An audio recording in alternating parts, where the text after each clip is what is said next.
The European season is upon us in World Superbike. We've had Australia, we've had Thailand, and here we are in Aragon. Yeah, and we've had 3 great rounds, Greg, great racing, and it looks like we're set for a cliffhanger of a season. It does indeed. Welcome then to After Hours from Aragon.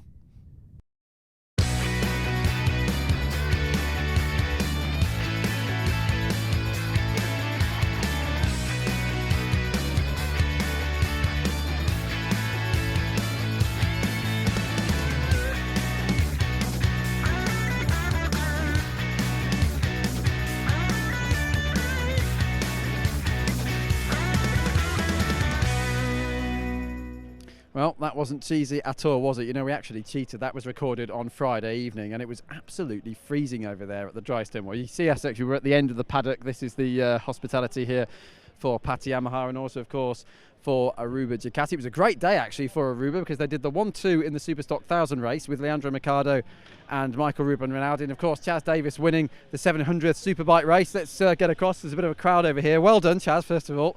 Names down in history, 700th race winner and the double.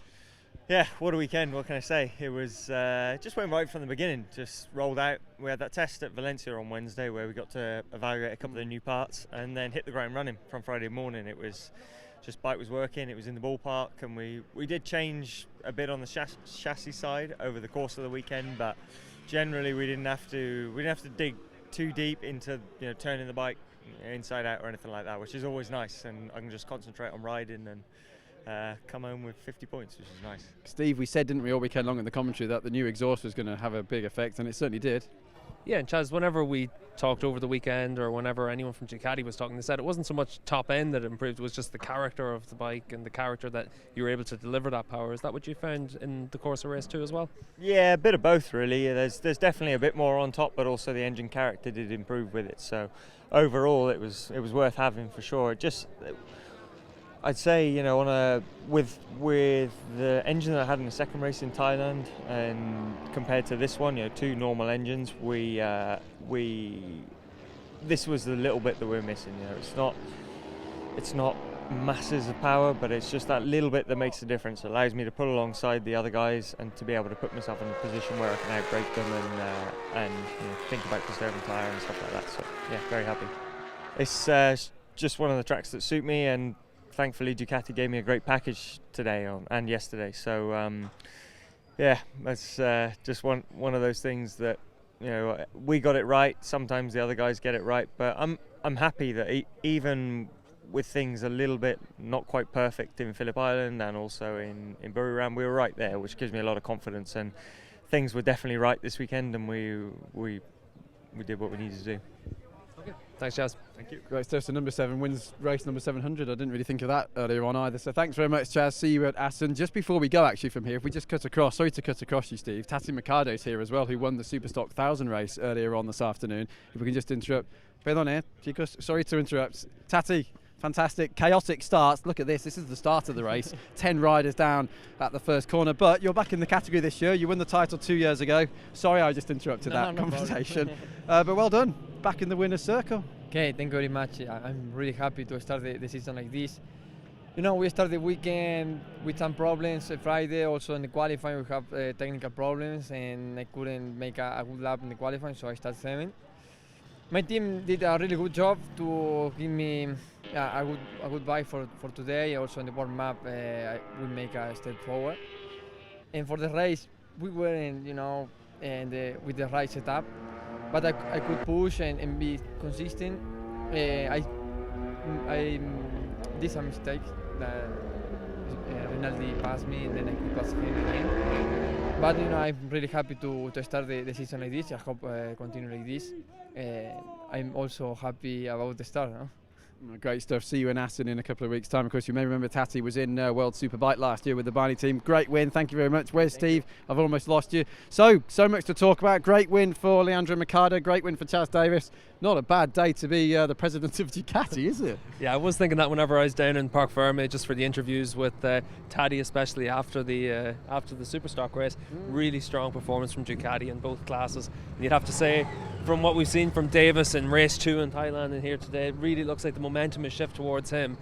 If you're the Kawasaki team, obviously you've got to now be a little bit concerned about what's going to happen whenever we get to Assen in 2 weeks' time. Well, you've been chatting with a few people up and down the paddock while I've been around recording all sorts of video features as well. Who have you spoken to? I spoke to Nicky Hayden, Michael van der Mark, and both the Honda riders felt that there was a lot more potential from the bike today than what they actually showed, and it's a bit of a disappointment for them that they just weren't able to show that. And obviously van der Mark 7th place in race 2, and Nicky Hayden didn't actually finish because of a technical problem, so they'll go to their home race in the Netherlands in 2 weeks' time and try and regroup and just find that pace again and show the true potential of the bike. Okay, well, let's have a listen in. Here's what they all said. You know, we're not miracle workers, and to bridge the gap to Chaz and Ducati today was not on the cards, was not possible. So credit where it's due. He left us standing, made us look a little bit amateur-like, but no worries. We've got a lot of information. We need to build on this and try and react fast, because this kind of pace, you know, we need to try and jump on the back of as soon as we can. For me, it's like a victory, because in Australia and Thailand I don't finish the races, and I was confident always with my potential and also with the team potential, but the start of the season was a disaster, and these results give us a lot of motivation for the rest of the races.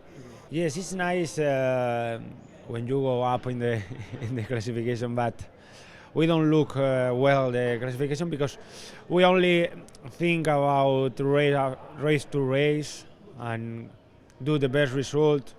But the most important in this part of the year is catch the more information that we can. It's like some days you're the hammer and some days you're the nail, and today we were the nail, and we need to take stock of exactly where we are right now and try to move forward in the next races, because from here and the 5 races we have is week on, week off, so it's not so much time to react. Here we go then. What about Yamaha then, Steve? They're on the front row of the grid, which was absolutely brilliant. Silvan Gintoli second, Alex Lowe's third. Didn't quite work out in either of the races though, unfortunately. Yeah, unfortunately I think Gintoli had some tyre problems. Alex Lowe's got pushed out wide in the first race and suffered a small problem then in race 2 that caused him to run wide as well. So didn't really see the full potential of the bike in the race trim, but really positive to see a big step forward in terms of how they used the qualifying tyre and putting both bikes in the front row. Really good step for the team. Speaking to Alex Lowe's about it, and he said that just because of his injury over the winter, he didn't really get to use a qualifying tyre in testing. Used it in Phillip Island, didn't get to use it in Thailand. So this was only the second time that he actually used the qualifying tyre in the 3 rounds that we've had so far. So really positive just to see him actually put it on the front row with that. Gintoli's 1 lap pace has been impressive in Phillip Island, solid in Thailand as well. So not really that surprising to see both Yamahas able to have a strong qualifying performance, but perhaps a little bit of a surprise to see them actually on the front row with both bikes. Okay, well, let's go for a bit of a walk, shall we, out into the pit lane. It was interesting what you said actually about Alex Lowe's being injured pre-season, because just before we started recording then, Chaz Davies was saying to me, Jordy, be careful not to trip over the bit of tape that's on the floor there. Hazards of the pit lane after the race and the garages.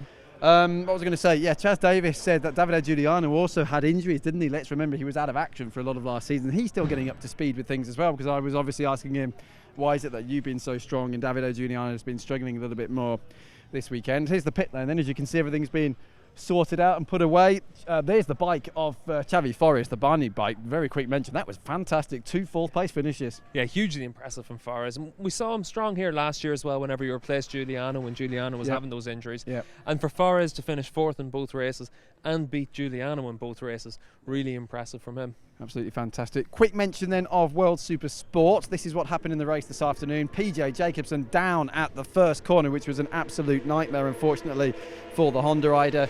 Haines going on to take his first victory of the season, just as he did last year. That's 3 in a row now here at Aragon for him, and 3 different winners from the first 3 races in World Super Sport, which leaves us finally, of course, Steve, with Kawasaki and Jonathan Rea still the World Championship leader. The lead has decreased, but he's still the only rider to have finished on the podium in all races so far. Yeah, and a really impressive performance from Rea in race 1 to be able to adapt himself and actually still finish second. But in race 2 we saw some sort of an issue. He said that there was a vibration after 4 or 5 laps, and it just robbed him of his confidence. And once that was gone, then it was a big struggle for him. Himself and Tom Sykes had a really good fight then, but obviously Rea will feel that he was fighting with one hand tied behind his back to an extent. But the positive thing was Tom Sykes was actually able to fight all the way through to the end of the race and it shows after Thailand that the tyre problems that we've seen from Sykes seem to have now been left behind, and he's able to really fight with everyone over the course of a full race distance.